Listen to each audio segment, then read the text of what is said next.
we're here with Chandima. Tell me about your company. I'm Chandima Bandaranayaka, CEO of Precision Quantomics. What Precision Quantomics do is we are helping pharmaceutical companies to de-risk their drug development process by helping them in understanding the toxicological effects of their drugs that is going into clinical trials. How did you come up with the name Precision Quantomics? The idea of precision quantomics is one of the key limitations in protein quantification is get a better quantifiable idea about the protein concentration in the cells and biological systems. And we help with our technology, LCMS-based quantitative proteomics, we help companies to get a precise understanding of the protein composition of biological systems. Tell me about yourself. What's your background? I have a deep background in biotech, starting all the way from research and development in medium scale biotech companies, bringing all the way my experience through business development, sales, and then running startups in the past. Also for Precision Quantomics, considering where we are, what positions me really well here is that I also have an experience in running operations for one of the finest operational companies in the world, Amazon.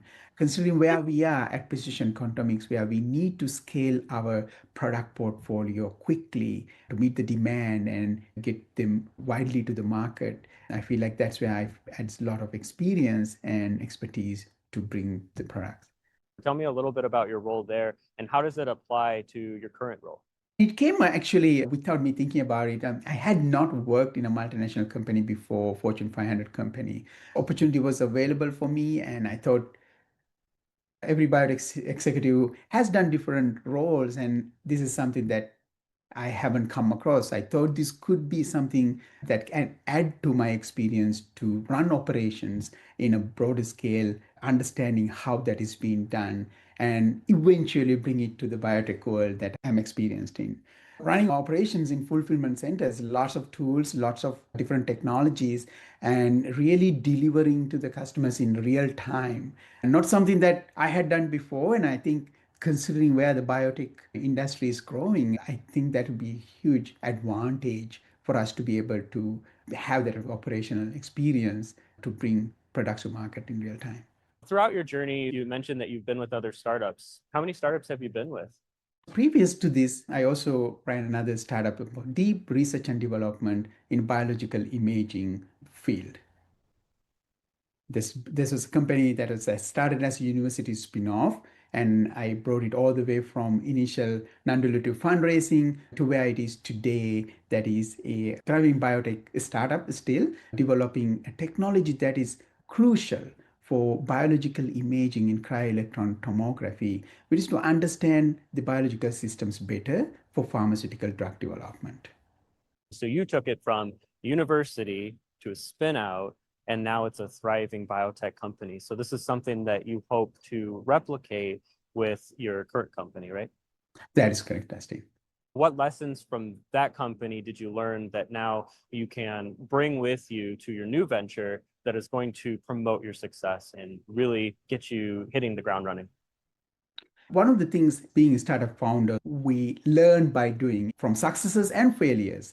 From successes, especially looking into lots of collaborations, because to bring a technology that is foundational and deep to marketplace, you need lots of proof of concept. And that's one thing that I really was able to apply to Precision Quantomics quickly to reach out and establish as many collaborations as possible, especially in the Precision Quantomics case with the pharma and the small companies and also some tools manufacturers, which really helps us to prove the technology one, and then also have that momentum going into the marketplace. That's one key lesson I learned. And also the funding. I think as a startup, first time startup CEO, I was not really looking forward to more funding to keep the momentum. And I think that is something I learned as well to bring it to the company so that we can continue to fuel the innovation and continue to maintain that momentum to move the company forward.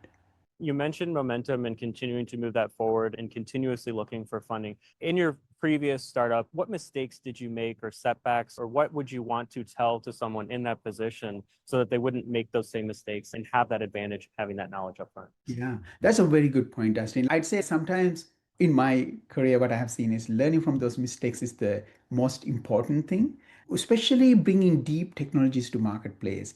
University spin-offs. One, I would say, somewhat of a mistake we do is to rely only on the non-dilutive funding, SBIRs, STTRs. There's a great resource to initially do the proof of concept, but once you think that you are out of the woods, so to say, in a way that you can bring the product to market or test it out in the marketplace, you should move, finding other alternative fundings, strategic investments, so that you can move ahead of the competition and establish your dominance in the marketplace.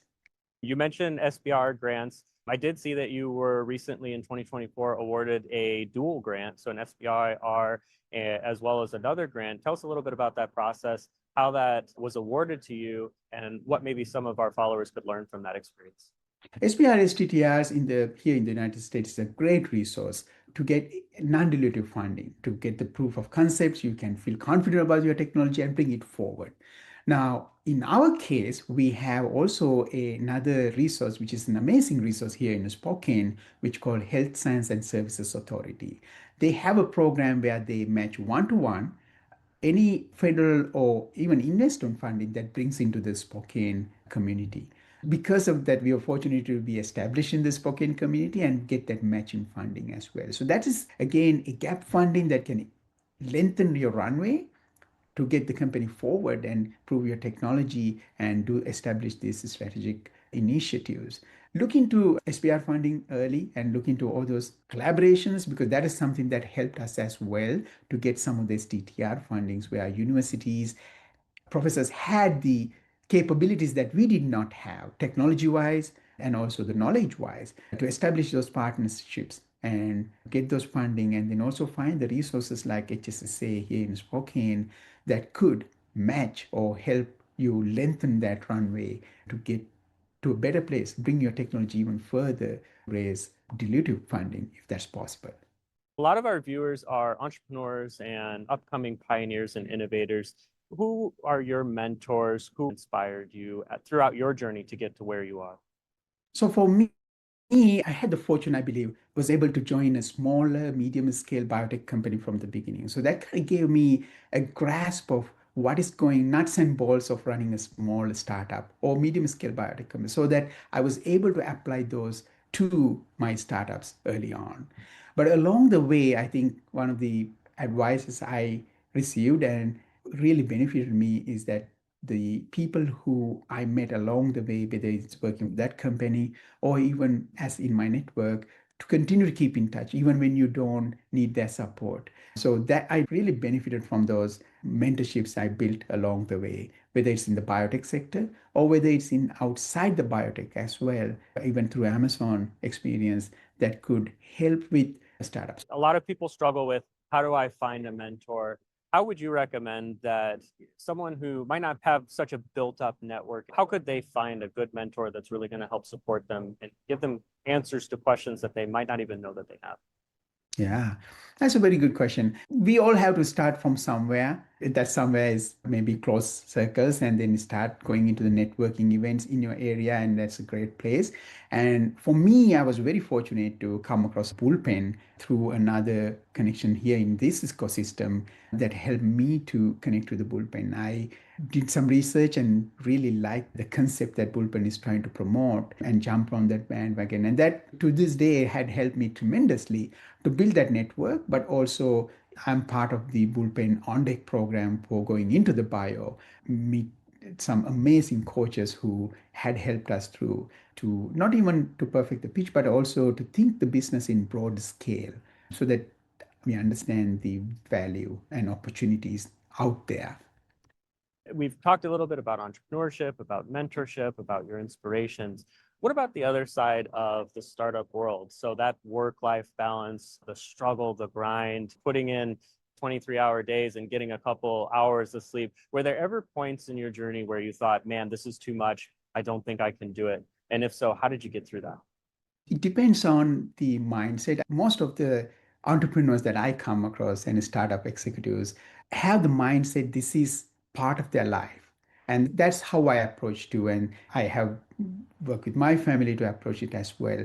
This is not a job, it is a 24/7 part of your life. We call it, to borrow the term from Amazon, it's work-life harmony. It's not like work-life balance. When we have that mindset, it really is beneficial for us and to continue it going, but also for the company as well, because you don't feel like your work stops at a certain time. You're always connected to the work, but you're also always connected to your family as well, because it's a harmony that you're trying to build. For my team, that's the mindset I encourage. It's just not an 8 to 5 job. And if you think about it that way, you probably work all the time, think all the time, because that's where the essence of taking the company forward comes from. So it's just work hard, have work-life harmony, and understand the ownership of this building, what we are trying to do, that have that vision and understanding what we are trying to achieve really takes you through those hard moments, I believe. Yeah, I love work-life harmony. I'm a big proponent of work-life balance. You also mentioned your team. So not only is it important for you to have work-life balance, but also for your team. So how important do you feel that it is to get the right people on your team, mentor them, and help raise them up? It's very important because we are building a community here who are all initially in the early stages of the company, that are married to the vision and the mission of the company.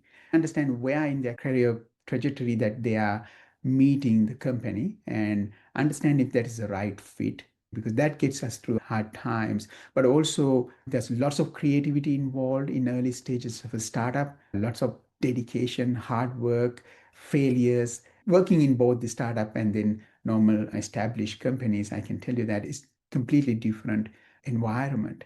To get through that, I think I highly look into individuals with ownership. They own the task, they find what is the solution without knowing. So I tell most of my team sometimes, figure it out. And that really helps them to build their career, but also the company as well, because we have to do thousands of different tasks, and not everyone have the time to do everything. So when somebody's figuring it out and have the ownership, that makes my day. Do you have any secret interview questions that you ask to root out the good ones and the bad ones? Borrowing from one of the best experiences I have had at Amazon, interviewing hundreds of different people for the jobs, is that they have these 15 different leadership principles that they look for in people. So the questions are catered to those leadership principles. What I really look for in individuals, obviously the ownership, how they have come across a difficult task, and then how they solve that. How they're looking into the metrics of achieving certain tasks, success stories, failures. How did you overcome that? People have this, I think, perception you only should share the success stories. But I like to hear about failures as well, and how they overcame those, what they learned from that and applied it to the next phase of their career, next phase in their job. Those are very important things as a startup when we're looking into people, because we will have many successes, but some failures as well that will help us decide the trajectory of the company. That's sound advice. If we can learn from our failures and not repeat them, but also gain something from that, that's a win-win. It's not really a failure if we learn something from it. Let's talk just a little bit more about your company. Tell me a little bit more about your company and what the applications are. What we try to solve is for help pharma companies to de-risk their drug development. What I mean by that is that when pharma companies taking drug targets to market, only 1 in 10 targets make it all the way to the marketplace. Now, along the way, there's clinical trials, there's the phase 1, phase 2, phase 3, there's lots of failures. So the 50% of those 9 targets that fails due to drug toxicity. Now, this happened after these drug targets being tested in animal models, in organ on a chip type of models, so different technologies that are not really representative, though unfortunately, of human body. Now, translating from those systems to human conditions is the most difficult part. Now, one of the another limitations is that the current toolbox that we have to do those translation is outdated. The technologies doesn't really give the full picture of what is the outcome could be. That's where we come in with quantitative proteomics. Proteomics, or the protein, is the functional molecule of the biological systems. The limitation was there wasn't a really good way to quantify these proteins specifically related to the drug development. So we have a platform, we call it assay kits, services, and the consultancy that we provide to pharma companies and other players in the quantitative proteomics space to quantify toxicity biomarkers so that they can get a better understanding of the toxicity of these drugs in the human body. What that does is that pharma companies can now have a better estimation or better forecasting as to some of those targets that could fail down the road. That saves investors millions of dollars, that saves companies millions of dollars, that saves companies from failing, and more importantly of anything, saves human lives. There was many human lives lost during the drug development process in the clinical trial because of the drug toxicity. Now, and this is after spending hundreds of millions of animal lives to do the testing in a different model. Now, that's where we come in to get that better, another layer of data for the drug development process to get these drugs better forecasted as to what would have a higher success rate. Last question for you. If you have any advice for young entrepreneurs, young pioneers, people who are just getting started in this, maybe it's their first startup, what's the most solid piece of advice that you can give to them? Somebody told me this before: when you feel like it's not the time to jump, or when you feel like you don't want to jump, that's when exactly you should jump. I'd say because we have so many options, especially young entrepreneurs or even the college graduates graduating, many options out there. You can go work for an established company. Obviously, that is the path for some. But I'd say if you have the entrepreneurial spirit, if you want to find something new for this world, take that chance, because I have had many opportunities to take other opportunities where I chose a startup journey, and you learn a lot and you have a lot of satisfaction knowing and bringing something new to the marketplace. And I think that is a major contribution you can do by being a startup founder or startup executive to make that journey possible.